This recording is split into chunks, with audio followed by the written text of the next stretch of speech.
Ven Señor Jesús, Maranatha.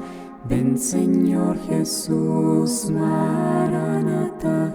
Ven Señor Jesús, Maranatha. Si ven pronto, Maranatha. Ven Señor Jesús, Maranatha. Ven Señor Jesús, Maranatha. Ven Señor Jesús, Maranatha. Si ven pronto, Maranatha. Come Lord Jesus, Maranatha. come Lord Jesus, Maranatha. come Lord Jesus, Maranatha. come Lord Jesus, Maranatha. Come Jesus, Maranatha. Come Jesus, Maranatha. Come Jesus, Maranatha. Come Jesus, Maranatha. Viens Seigneur Jésus, Maranatha. Viens Seigneur Jésus, Maranatha. Viens Seigneur Jésus, Maranatha. Viens Seigneur Jésus, Maranatha.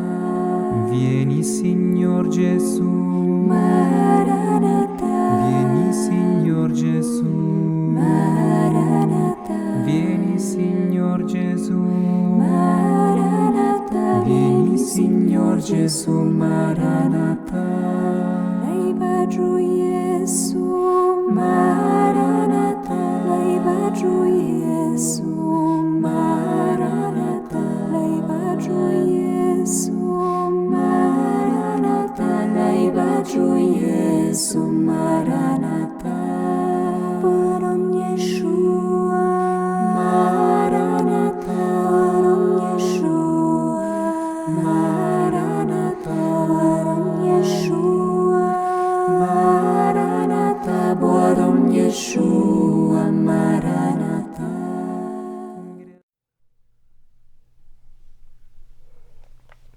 Matar nossos deuses. Em que Deus acreditar?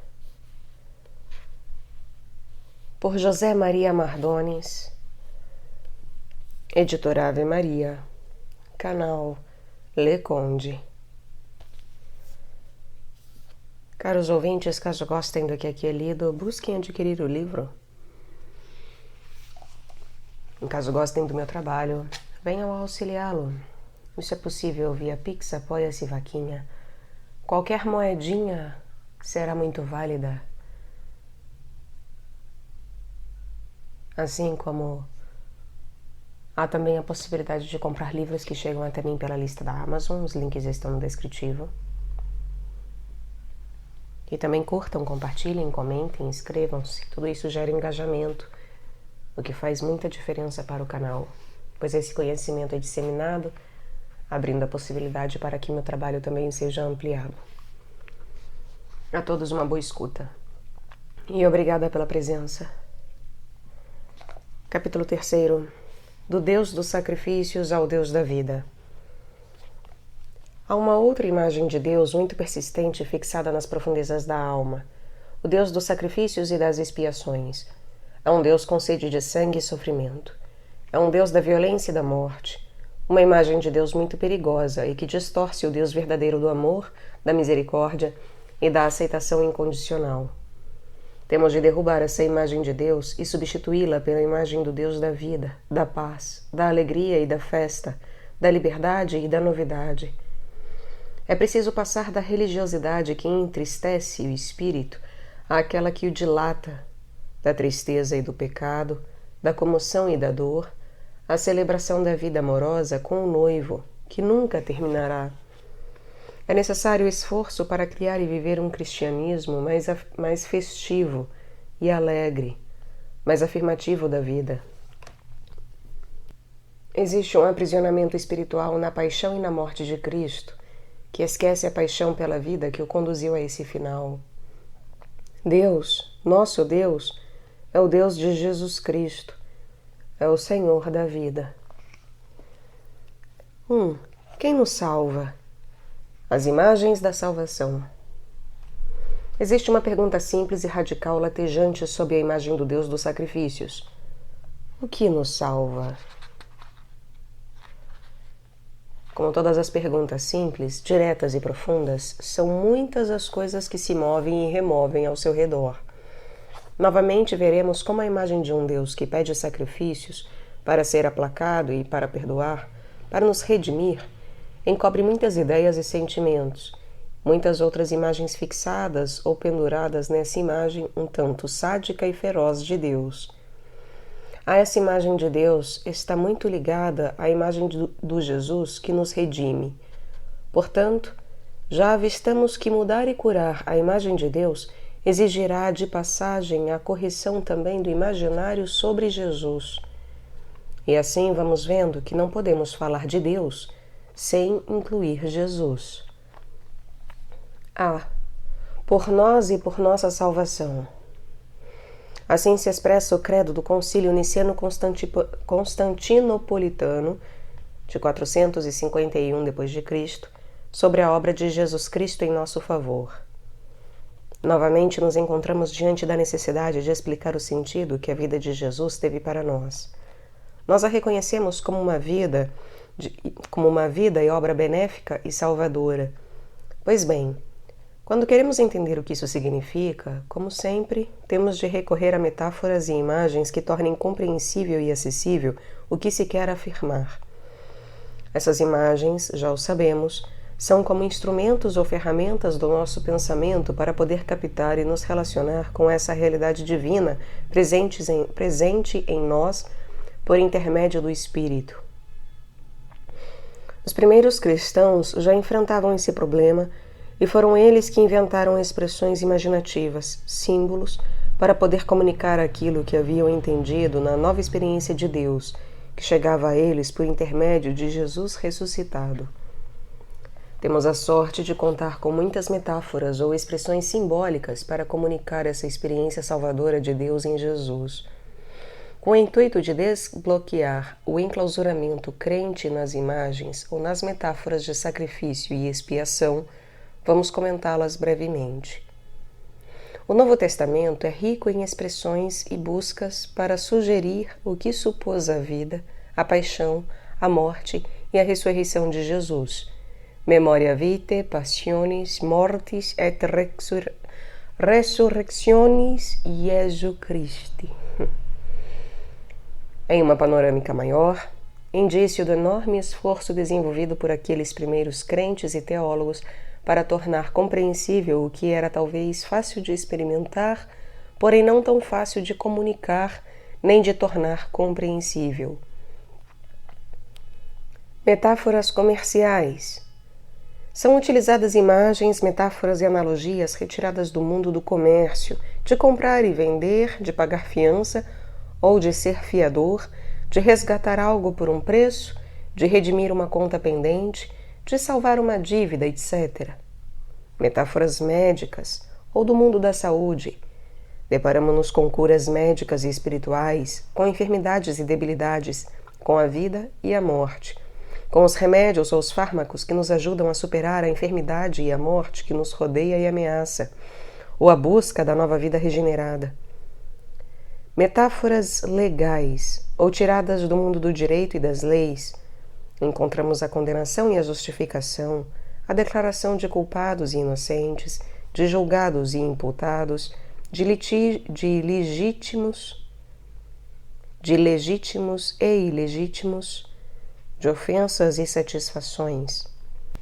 Metáforas legais, ou tiradas do mundo do direito e das leis, encontramos a condenação e a justificação, a declaração de culpados e inocentes, de julgados e imputados, de legítimos e ilegítimos, de ofensas e satisfações.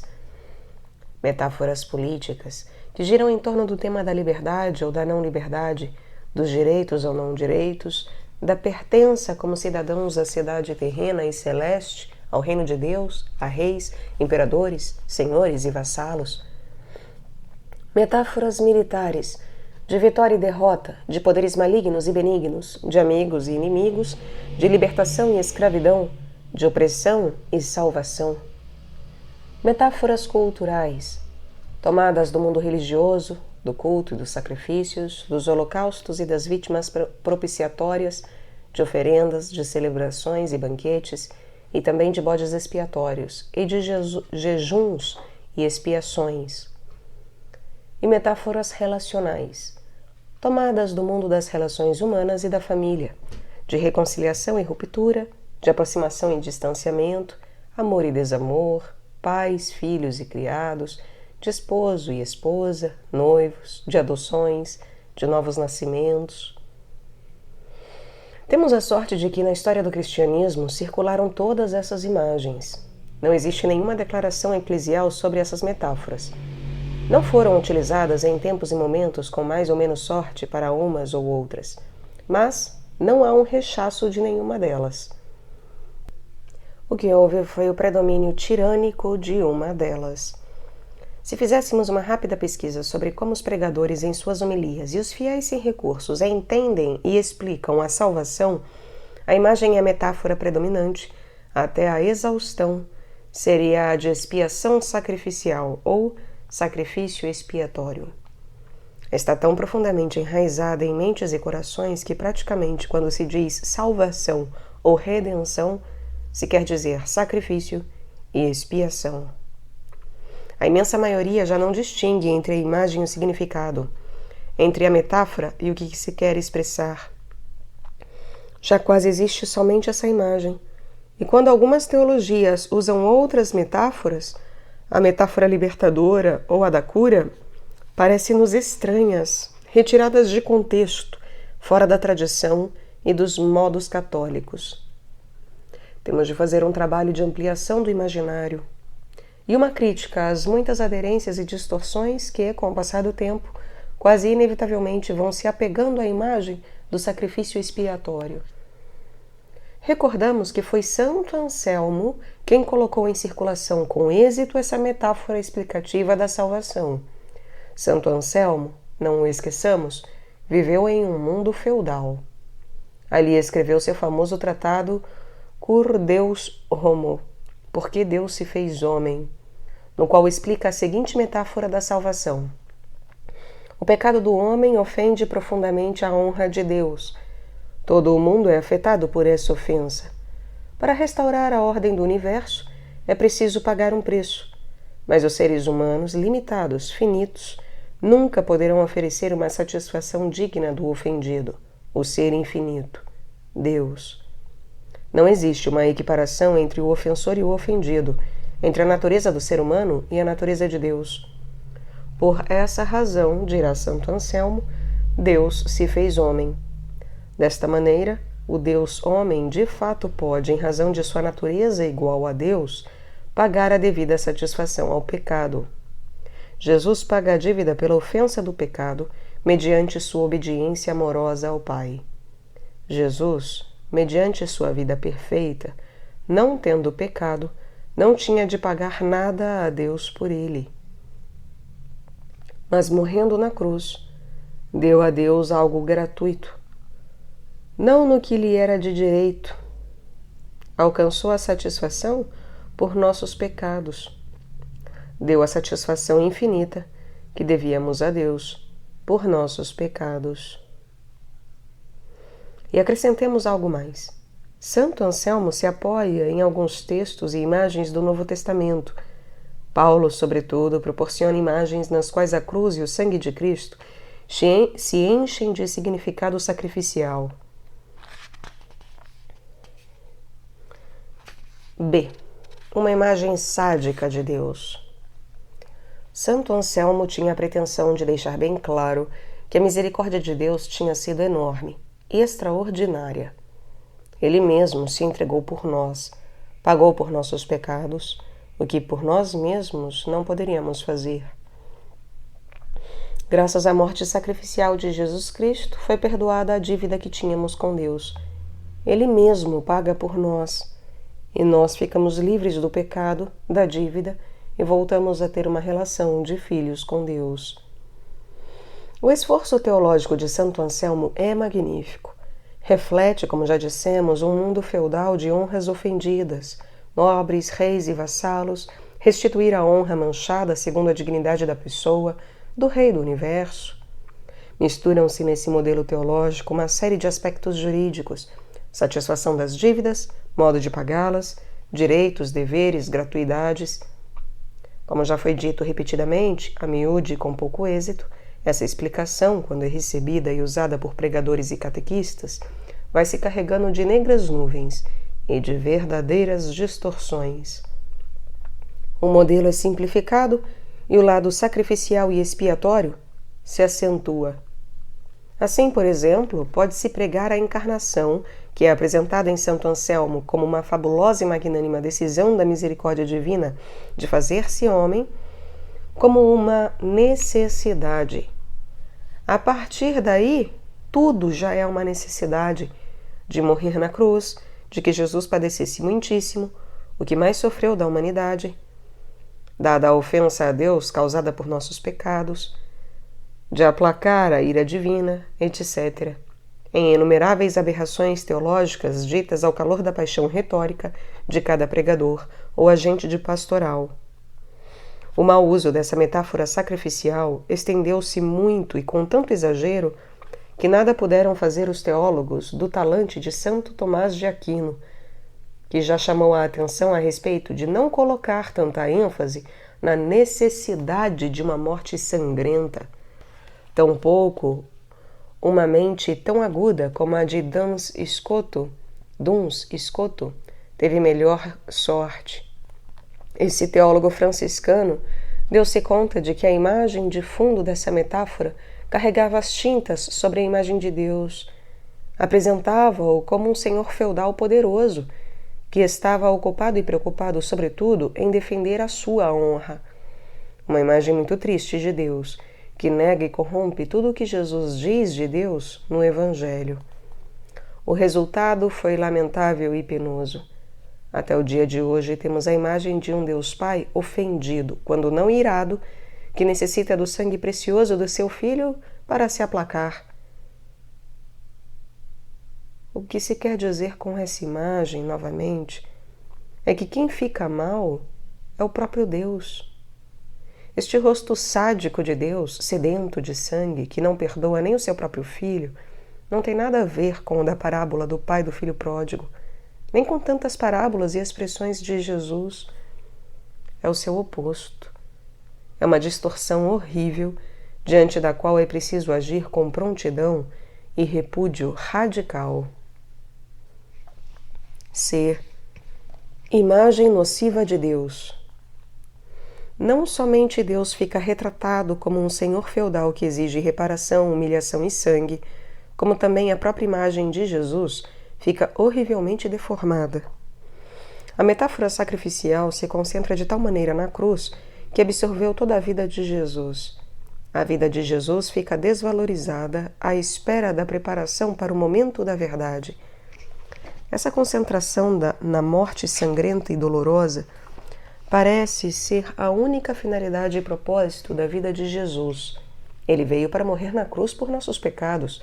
Repete-se tanto esse estribilho que fica marcado a ferro e fogo na interioridade dos corações e dos pensamentos. A morte foi o verdadeiro objetivo e propósito de Jesus. Pode-se ver que com essa exaltação da morte e da cruz se sacraliza o sofrimento com toda uma série de consequências negativas, patológicas. Acrescente-se mais um despropósito. A vida de Jesus já estava determinada por Deus. Deveria morrer na cruz. Era a consequência da satisfação pela referida dívida, pelo pecado que nós não podíamos pagar. Esquece-se, ou não se leva em consideração que, se esse era o desígnio do Pai, então Jesus, seu Filho, é uma pobre marionete em suas mãos. Vem para cumprir uma missão que mais parece seguir um caminho traçado e escrito desde a eternidade por Deus. É um homem verdadeiro, porém sem liberdade humana, sem decisão nem responsabilidade. Para Jesus, esse mundo é um mero cenário para representar o roteiro celestial. No fundo, pode-se dizer, com razão, que esse é um outro problema teológico ainda maior. O de toda uma compreensão de Jesus, piedosa e tradicional, que favorece uma imagem divina de Jesus, mas muito influenciada pelo Evangelho de João, e de toda uma pregação esquecida de que Jesus era verdadeiramente humano.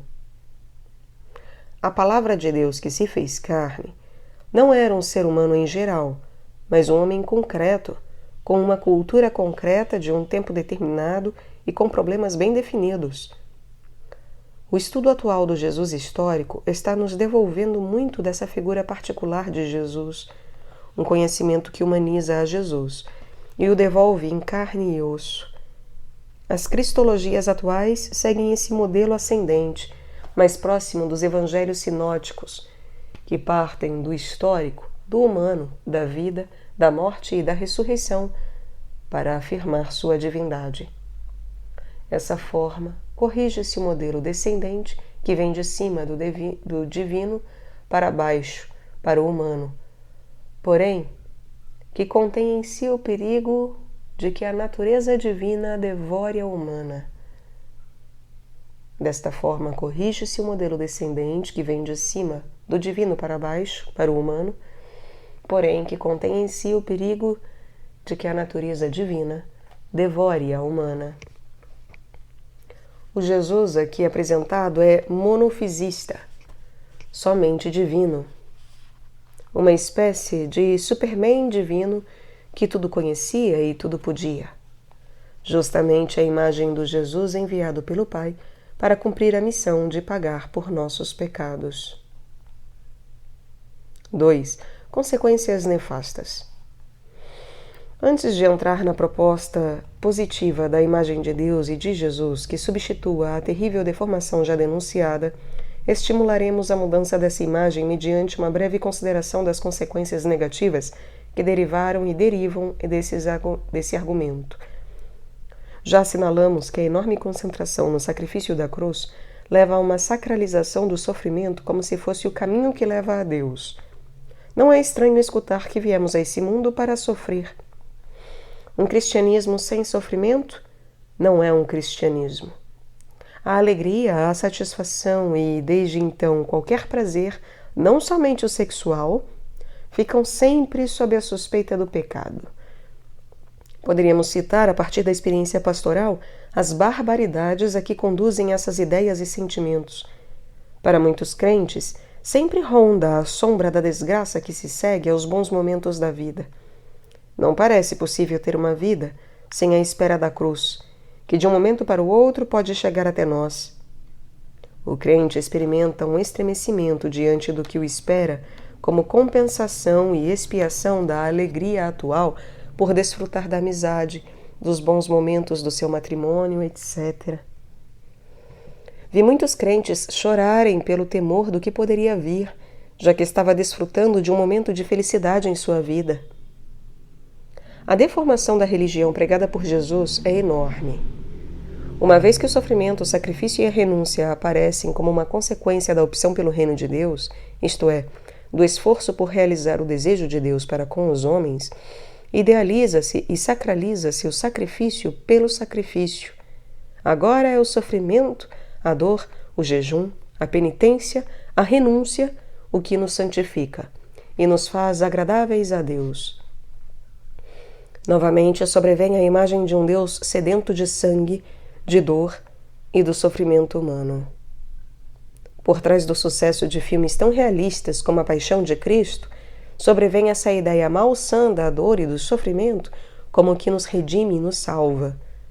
Muitos são os estudos e as experiências pastorais que denunciam as patologias a que deram lugar essas imagens. Existem dados atuais acerca da vinculação doentia, desviada, que existe entre crenças em uma imagem de Deus sacrificial, que pede e exige sofrimento, e posturas de fundo violento e patológico. Por exemplo, nos Estados Unidos, viu-se que esses crentes são defensores da pena de morte e do castigo violento. Foi encontrada a imagem de um pai que necessita da morte de seu filho entre os pais denunciados por abusos violentos a crianças em suas famílias. Hoje existe toda uma pastoral que deseja sanar essas más consequências. Ela se volta para o Deus amor e de uma plenitude de vida que quer que seus filhos cresçam sadios, alegres e se empenhem a favor da vida. Os irmãos Lin, conhecidos por seus muitos livros orientados para recuperar a imagem de Deus, propõem toda uma série de práticas e maneiras de oração que ajudem a superar os traumas deixados pelas vivências dessa imagem sacrificial e dura de Deus. Mestres espirituais como o monge cisterciense Thomas Keating propõem, antes e ao mesmo tempo, por intermédio da oração de silêncio ou centrante, ir avançando para uma imagem do Deus do amor e da vida. A vida espiritual saudável pede uma imagem positiva e sadia de Deus. Desde um ponto de vista mais cultural e social, é muito grande o preço da religião e concretamente do cristianismo no mundo atual com essas imagens sacrificiais. A sacralização do sofrimento termina na glorificação da morte violenta. Muitos suspeitam que, por trás da violência, da intolerância, do exclusivismo e das cruzadas das religiões monoteístas, encontra-se uma exaltação do martírio, do sangue e da morte. Hoje vemos como o fanatismo islâmico glorifica a autoimolação e o martírio. Porém, o cristianismo é particularmente acusado desses excessos. Atualmente, o monoteísmo está sob suspeita. Seu destino histórico está sendo traçado pelas barbaridades que estamos assistindo em nome de Deus. Não basta que o Papa e os chefes religiosos desacreditem desse fanatismo, dizendo que Deus é um Deus da vida e que, se tem um nome, será o da paz. É preciso que nós, crentes, demonstremos de fato que o caminho de Deus não é da morte e da violência, da dor e do sangue, mas o da alegria e da justiça, e do empenho por realizar a vida e o entendimento pacífico e fraternal entre os homens. Os acontecimentos atuais do Oriente Próximo colocam em questão o monoteísmo, do qual não escapa o cristianismo, dada sua implicação no Iraque, e são muitas as vozes de intelectuais prestigiosos que apelam ao politeísmo como alternativa mais tolerante. Devemos também assinalar a crítica feminista, que vê nesta imagem de Deus não somente o incentivador ou secreto legitimador da violência familiar, mas uma subterrânea corrente de dualismo que deprecia o corpo, a matéria, a favor do espírito, e violenta e humilha tudo o que se mistura ou tem um fundo corpóreo ou material. O odor de um patriarcalismo espiritual puritano e duro estaria debaixo desse monofisismo divino que menospreza o corpo e o feminino e eleva Deus como um competidor do mundo. Uma teóloga tão equilibrada como Elizabeth A. Johnson suspeita que talvez por aqui decorram algumas das experiências da presença na história do cristianismo da poderosa corrente monofisista divinizadora. Embora desconhecida, não deixa de ser importante a acusação da teologia crítica e da libertação a respeito dos usos sociais perversos que aconteceram e acontecem com a cruz. Insuflar a passividade e a aceitação diante das desigualdades e das injustiças sociais mediante o recurso à obediência do povo sofredor que não abriu a boca, um verdadeiro ópio do povo, um elemento de despersonalização e domesticação dos de baixo. A piedade católica popular conhece também os excessos de uma concentração artificial que se identifica com as imagens dos Cristos sofredores, levados em procissão na Semana Santa, e que, contudo, desconhece ou é quase insensível ao ressuscitado. 3. Recuperar a vida. Vamos recuperando o perdido e o maltratado nesse caminho de excessos de sacrifícios. Temos necessidade de recuperar a vida. Como entender de uma maneira não deformada nem deformante a salvação em Jesus Cristo? Existem muitos esforços teológicos feitos para interpretar adequadamente a morte de Jesus por nós. A obra salvadora de Jesus é mais bem compreendida se não a arrancarmos de sua vida e de seu contexto histórico. Ela nos proporciona elementos para um novo imaginário da cruz e do próprio Deus. A cruz ligada à vida e à ressurreição de Jesus. A primeira coisa a fazer, como nos recordam os melhores estudos sobre Jesus, é não desligar a cruz da vida que a precede e da ressurreição que a segue. Não desligar a cruz da vida, vida que a precede, e da ressurreição que a segue. Formam um todo unido. O perigo está em desvincular esses momentos de uma vida. Então, é quando a cruz isolada se apresenta como um ato salvador de expiação. Se agimos dessa maneira, a consequência imediata é que temos de entender a salvação, que devolve aos homens a plena relação com Deus e com os outros, como um processo que se inicia com a missão de Jesus. O reino de Deus, que é o centro da pregação e da missão de Jesus, já é a salvação para o homem. Jesus traz a boa notícia de quem é Deus para o homem. O reino, a salvação, já está entrando no mundo, e isso acontece na pregação e nas ações de Jesus a favor do ser humano, mediante a expulsão dos espíritos imundos, de tudo aquilo que o possui, isto é, que não deixa o ser humano ser realmente ele mesmo, mediante a cura do corpo, febre da sogra de Pedro, que a mantém prostrada, mediante a reabilitação dos excluídos sociais e religiosos, párias da sociedade, como os leprosos de ontem e de hoje. Essa salvação nos chega cada vez que fazemos como Jesus e comemos com publicanos e pecadores, e rompemos os convencionalismos sociais que criam barreiras e diferenças. Cada vez que falamos com mulheres pecadoras públicas, que apoiamos o necessitado acima do sábado e de qualquer lei religiosa. Nesse momento, Deus está reinando nesse mundo, isto é, começamos a saborear, já que o sonho de Deus sobre esse mundo está começando a se tornar uma realidade. Um mundo sem opressão nem injustiça, sem dor gratuita, onde não haverá mais lágrimas para enxugar. E os pecadores, os enfermos, os oprimidos, os marginalizados sociais, os estrangeiros e os imigrantes, as prostitutas e os homossexuais, os pobres, as crianças e os jovens, as mulheres e os homens, os países pobres da África e da América Central começarão a rir e darão a mão com alegria, se abraçarão e esse mundo se transformará. Não é esse o sonho de Deus? Não é esse o início de uma vida plena? A salvação chegou ao mundo. A realidade na vida de Jesus foi, contudo, bem diferente.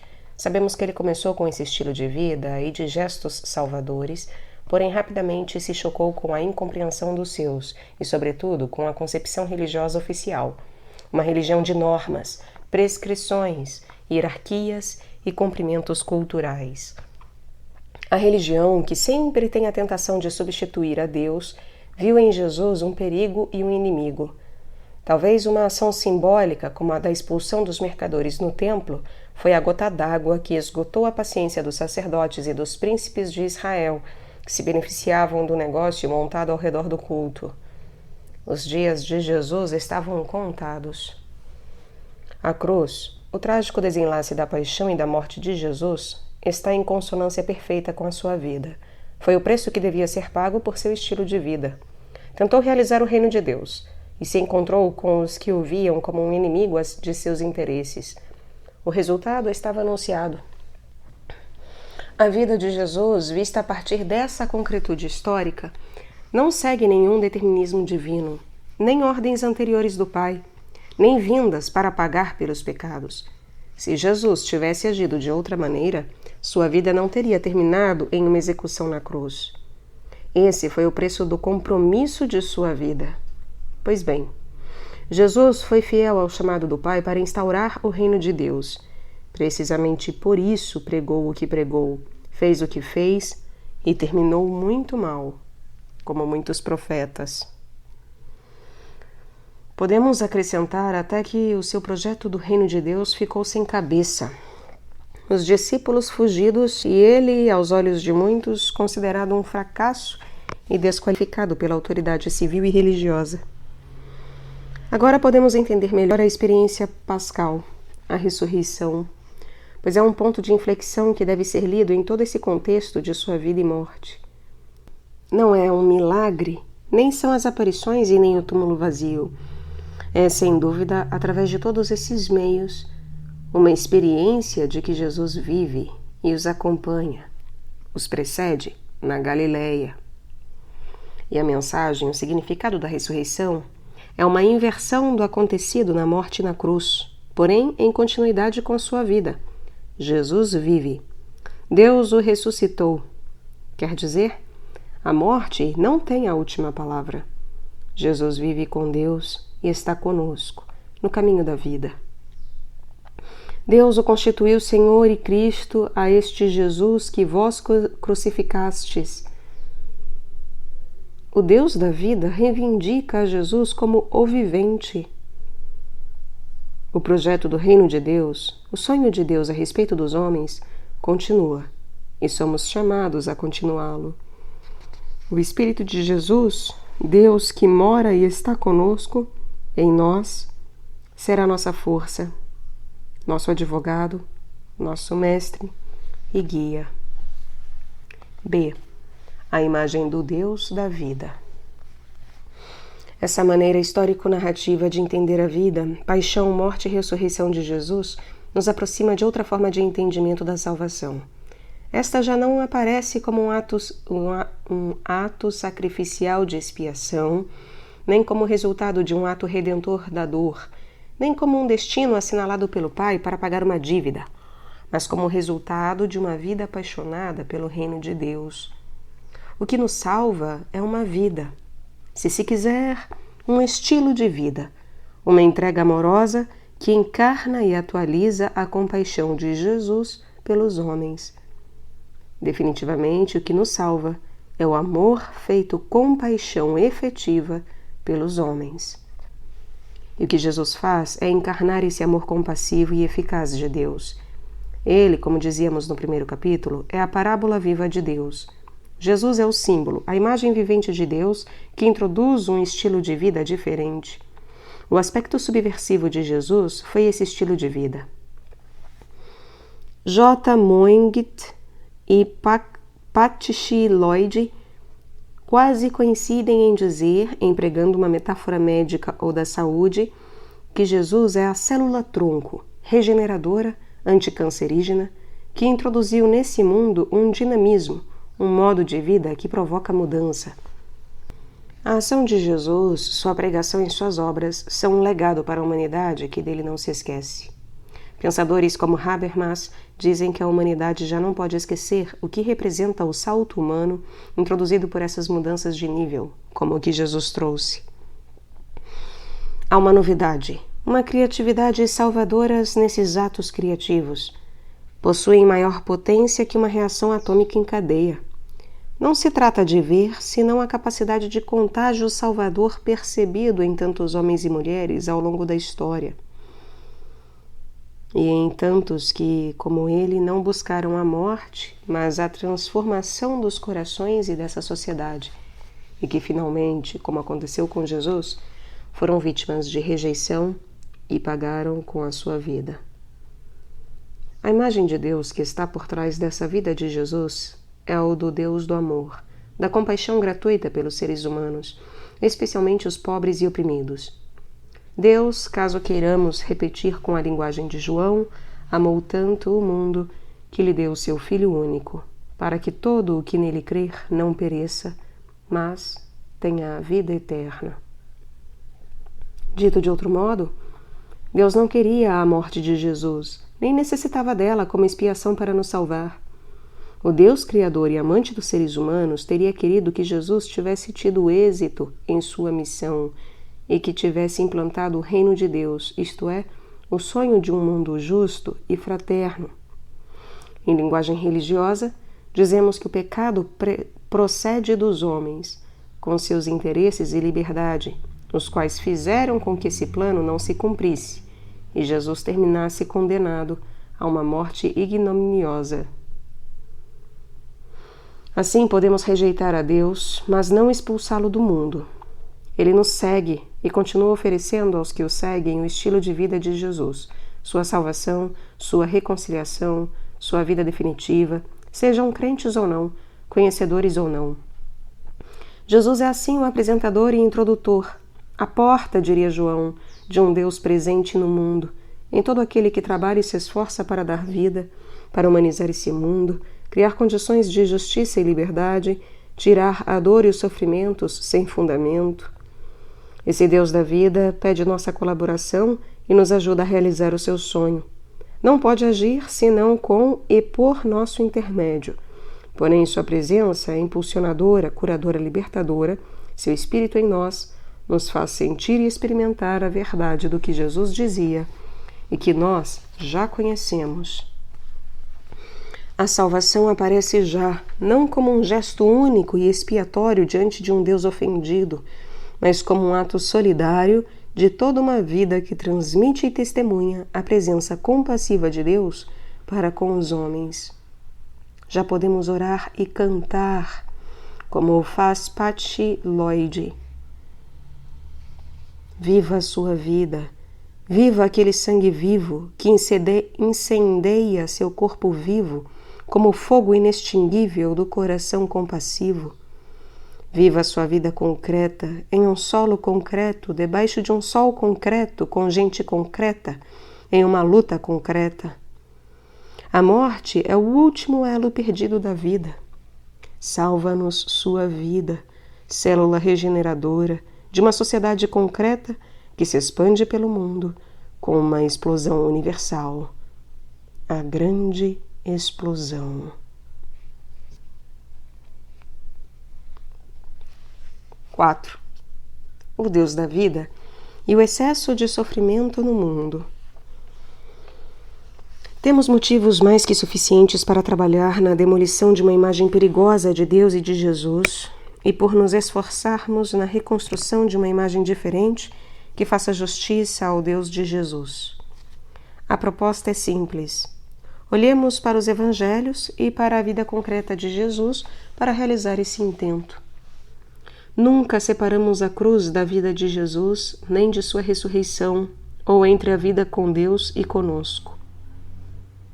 Para ajudar-nos nessa tarefa positiva e de bons frutos espirituais para nós e para os outros, assinalemos algumas questões que essa imagem suscita. A. O mistério do sofrimento. Há uma pergunta latente no fundo dessa apresentação que não podemos abordar em toda a sua profundidade. Trata-se do problema do sofrimento do mundo. Desse excesso de sofrimento no mundo, como diz E. Schillebeck,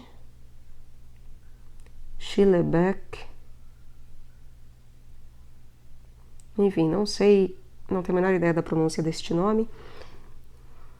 Então, desse excesso de sofrimento no mundo, como diz E. Schillebeck, que no fim nos leva ao tema do mal. Esse excesso de sofrimento no mundo que no fim nos leva ao tema do mal. Todas as religiões se confrontam com esse terrível problema, e todos os homens com alguma capacidade reflexiva e seriedade da vida tropeçam nessa pergunta. Uma tentativa talvez não de solucionar, mas de dulcificar o problema foi a estratégia de vê-lo, de algum modo, conforme a vontade de Deus. No fundo da metáfora do sacrifício expiatório está latente uma interpretação do sofrimento como bem em si mesmo e querido por Deus. Como já temos visto, essa via é perigosa e conduz a desvios masoquistas, a uma aceitação passiva da realidade e a imagens inaceitáveis de Deus. Temos repetido várias vezes que não podemos ver na vida de Jesus nenhuma aceitação da cruz como algo desejado por Deus, mas como expressão e consequência de sua luta contra tudo o que causa sofrimento arbitrário nos seres humanos. O que se percebe claramente em Jesus é o amor que se manifesta por intermédio desse sofrimento, o amor desconcertante de Deus Não há vítima da justiça divina. Não há Deus sádico. Não há vítima sacrificial. Não há pagamento de nenhuma dívida. Há uma fidelidade livremente eleita em prol de um mundo e de uma vida humana fraterna e justa. E há um Deus criador e amoroso que não pode desejar mais que o nosso bem e cujo ofício é amar. Esse Deus só pode ser antimal por essência e excelência, como muito bem diz Andrés Torres Queiruga. B. De onde vem então o sofrimento? Da mesma condição humana criada. O Deus que cria necessariamente realiza algo finito, uma criatura inevitavelmente limitada. A finitude do criado traz consigo, como consequência, uma atuação restrita, imperfeita. Daí que o resultado seja um mundo cheio de imperfeições e debilidades. A liberdade que se forja nesse mundo estará exposta necessariamente aos deslizes da imperfeição, às esperanças limitadas, às decisões e às realizações limitadas. O mal, ainda que necessariamente fique um rastro de enigma e mistério que não conseguimos explicar, é o preço da existência finita. Os pensadores expressaram essa verdade de muitas maneiras. A tristeza e a glória do finito, de ser e de não ser do todo, a esperança que sempre supera a realização. Fica uma pungente melancolia das coisas, que jamais se erradica. O paraíso sobre a terra é impossível. As visões que o colocam ao princípio, como a do Gênesis, expressam essa melancolia e esse desejo impossível de realizar. E por isso recorre aos mitos e sonhos infantis. C. Deus é anti-mal. A realidade finita nos situa a todos os seres humanos, crentes ou não, diante do tamanho da limitação de sua inércia pecaminosa. Temos de realizar nossa vida, nos realizar, tornar um mundo habitável e para todos dentro desse espaço de finitude. E isso é bom recordar de uma forma adulta, responsável, sempre diante de Deus, porém, como se Deus não existisse. Contudo, digamos ainda, Deus caminha ao nosso lado. Vai adiante de nós, mostrando o caminho, orientando e nos apoiando no fundo de todas as nossas buscas e esforços, sem nos substituir nunca. Esse Deus não manda, nem permite o sofrimento e o mal. Está do nosso lado como o grande acompanhante, como esteve com Jesus, o Filho, na cruz, porém, sem tirar para ele as castanhas do fogo. Luta ao nosso lado como anti-mal, porém luta em nossa luta. Trabalha por extirpar o mal em nossos próprios esforços e buscas. Não há milagres, nem magia. O que existe é a silenciosa, discreta e real presença que o crente descobre quando às vezes seu esforço parece um presente da graça e seu discernimento a lucidez da iluminação. A cruz de Cristo é a grande corroboração dessa presença silenciosa de Deus. Marcos apresenta Jesus que morre. O texto, como nos indicam os estudiosos, segue o esquema do Salmo 22. Diante do silêncio de Deus, abandonado de Deus. Meu Deus, por que me abandonaste? Porque terá sempre de dizer, diante de Deus e em Deus. Isto é, a morte de Jesus nos situa diante da realidade de um Deus que se fez impotente e débil no mundo, para assim nos possibilitar ser nós mesmos. Ele nos indica de que maneira Deus está conosco e nos ajuda. Não segue os caminhos do poder, da força e dos milagres, mas do rebaixamento, da debilidade e da impotência. Vitória, tu reinarás, ó cruz, tu nos salvarás. Porém, na debilidade, na pobreza, mediante a doação aos outros. Deus se revela na cruz de Jesus. É a imagem mais desconcertante do amor doado, um Deus dos homens e para os homens. Aqui se pode ver a verdade da definição do Deus amor, aquele cuja perfeição consiste na doação e na entrega. Aquele cujo poder consiste não em se impor, mas em se expor. Aquele que abraça, estendendo os braços na cruz e reconciliando a todo o mundo. Aquele que comunica calado e possibilitando. Aquele que ajuda acompanhando e sem se deixar notar. Aquele que dá vida morrendo. D. Chamado para colaborar com Deus. Entendemos agora que a fé é um chamado para colaborar com Deus na erradicação do mal. Os crentes são os que escutaram, como Jesus, o convite para trabalhar pelo reino de Deus, para instaurar, como diz J.D. Crossan, um mundo que funcionasse como se Deus fosse o rei. O que seria a vida neste mundo se Deus reinasse nele? Para isso, temos de participar do estilo de vida e dos trabalhos de Jesus pelo reino, lutando até a morte para eliminar tudo o que não permita ao ser humano ser ele mesmo, porque tampouco permite a Deus ser Deus. Nosso Papa Bento XVI, quando exercia a função de teólogo, escrevia sobre a Sexta-feira Santa, abre aspas, pode-se rezar honradamente se não se faz algo para limpar o sangue dos que sofrem e enxugar as lágrimas dos que choram? Não é o gesto de Verônica o primeiro que deve ser feito para poder falar de oração? Fecha aspas. Lembrando aos que não sabem que o gesto de Verônica foi justamente o de limpar o rosto de Cristo, o Santo Sudário, e enxugar as suas lágrimas.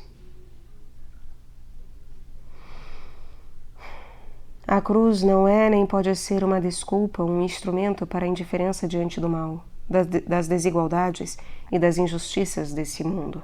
Ao contrário, será um impulsionador da união de todos os que lutam por um mundo novo, sem vítimas expiatórias, sem crucificados nem sofrimentos sem motivo, contra o pecado do mundo, contra a injustiça, a exclusão e a violência que produzem.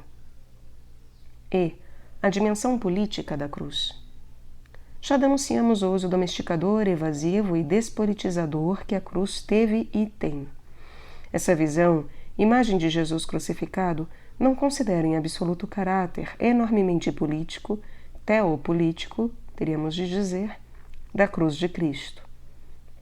Jesus morre condenado pelas autoridades religiosas e políticas. Como falso Messias e falso rei, foi executado pelo império. O sistema de dominação político e religioso do seu tempo o condenou e o executou. Este negou a Jesus. A ressurreição é o sim de Deus ao que o sistema dominante negou, e Deus o constituiu Senhor. Teríamos de ler esses títulos e textos sem nunca esquecer sobre qual plano de fundo histórico se encontram. No contexto do Império Romano de César, que era denominado Senhor, até mesmo Salvador, e que traria a paz à terra. Então nos daremos conta de que, por trás do relato da infância de Lucas e por trás dos textos da paixão e da ressurreição, há muita sensibilidade religiosa e política. O César não é o Senhor, nem o Salvador, nem o que traz a paz. Somente esse é Jesus. Afirmar a Jesus é corrigir o domínio dos senhores deste mundo e sua atuação, sua política.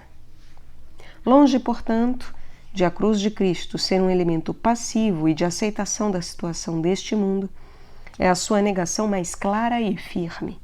O reino de Deus, outra metáfora carregada de sentido político, pede uma atitude crítica diante dos poderes desse mundo, os olhos abertos diante do sofrimento das vítimas, colocando-nos como sirineus, Verônicas, Jesus, enfim, que limpam o sangue dos que sofrem. F. A atualidade do Deus da vida. E temos de recriar a imagem do Deus da vida. A solicitação vem do Deus de Jesus e da nossa própria saúde espiritual, além de uma exigência do momento atual. Vivemos ameaçados pela violência e pela morte. Nossa época é um momento histórico no qual, de novo, predomina a linguagem e a lógica da guerra sobre qualquer tipo de relacionamento. Até mesmo a religião serve como instrumento de violência. Usa-se o recurso a Deus para legitimar autoimolações e morte. É uma religião da morte, justificada por teologias do martírio e do sacrifício. O chamado choque de civilizações já não parece uma tese descabida, nem um despropósito.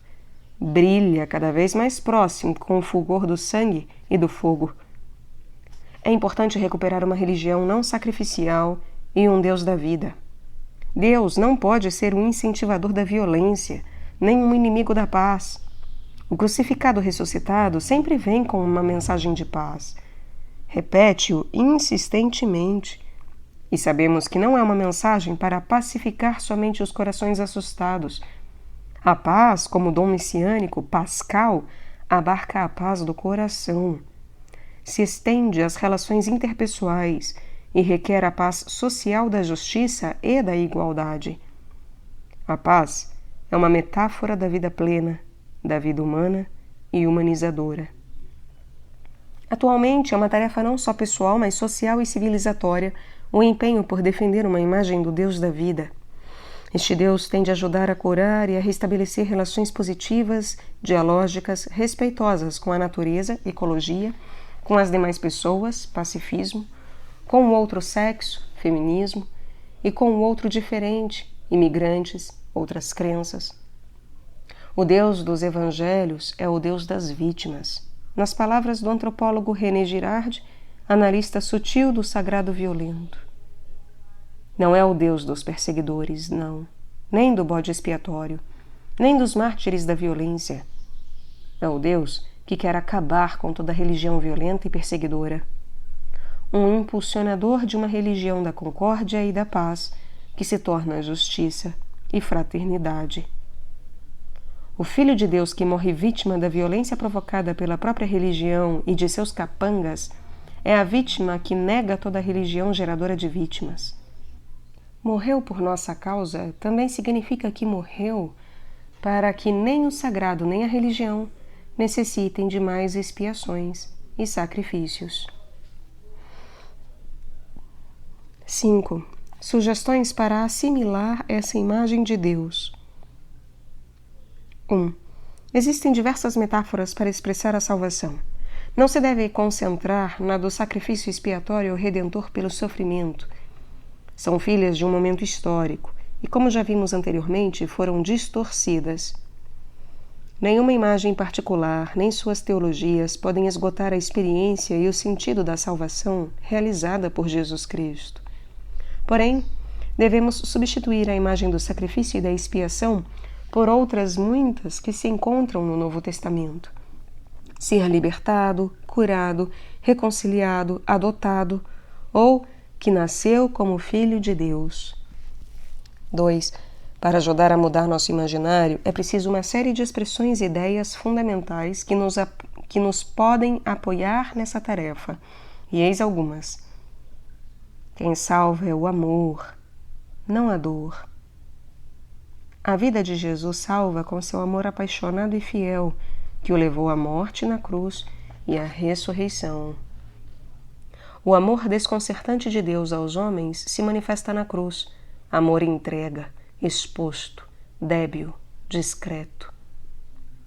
A memória da paixão de Jesus é perigosa para os poderes deste mundo. Nós, seus seguidores, somos encarregados de manter essa memória perigosa de Jesus viva. Jesus morreu por nós, por todos, também pelos traidores como Judas, pelos tiranos como Herodes, pelos verdugos e suas vítimas, pelos sacerdotes e piedosos. Deus é aquele que ama a terra e os seres humanos até o extremo. Deus é o antimal que busca em nós seus colaboradores. Quer ser colaborador deste Deus? Lute contra o mal concreto, contra tudo o que faz sofrer, causa miséria, pobreza e gera violência. Deus é a vida e recapitula em si tudo o que existe. A nós toca-nos dar vigência a essa obra de Deus. Jesus pertence à definição de Deus. Estamos diante de uma revolução da ideia imagem de Deus. Deus se mostra forte na fraqueza, tão poderoso que se faz impotente, perfeito em sua doação total, revelador no silêncio, defensor da vida de todos na morte, desqualificador de todo sacrifício em sua entrega na cruz. Sempre que se fala de Deus, temos de falar em paradoxos.